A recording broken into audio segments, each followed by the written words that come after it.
Hi అండి, ఇది వీణా fancy store located బడి చౌడి సుల్తాన్ బజార్.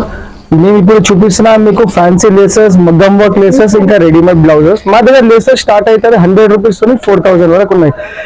ఇప్పుడు ఇది చూడండి మేడం, ఇది అన్ని స్టోన్ వర్క్ ఇంకా మిరర్ వర్క్. ఇది వస్తుంది దుపట్టాకి, లెహంగాకి, బ్రైడల్ వేర్ కి. ఇది మొత్తం కట్ వర్క్ లో ఉంటది. ఇది ఉంటుంది మొత్తం మిరర్ వర్క్. ఇది మొత్తం కట్ వర్క్ లో వస్తుంది. ఇది మొత్తం ఇది ఉంటుంది 1750. ఇది 9 మీటర్స్ వస్తుంది మేడం. Total 9 metres for full sari and blouse కోసం వస్తుంది. ఇది మొత్తం 9 మీటర్స్ వస్తుంది. మీకు 1-2 మీటర్స్ కావాలంటే అట్లా కూడా ఇస్తారు. ఫర్ డ్రెస్సెస్ కోసం ఇంకా అట్లా కావాలంటే అట్లా కూడా దొరుకుతుంది. ఇస్తారు మేడం. బ్లౌజ్ అవసరం లేదు. అట్లా మొత్తం డ్రెస్సెస్ కి బ్లౌజెస్ కోసం కావాలి. కొరియర్ ఫెసిలిటీ కూడా ఉంది మేడం. మీకు 1-2 మీటర్స్ కూడా మీకు ఆల్ ఓవర్ ఇండియా షిప్పింగ్ ఉంది. ఇప్పుడు ఇది చూస్తున్నారు పర్ల్ వర్క్ ఇంకా స్టోన్ వర్క్. ఇది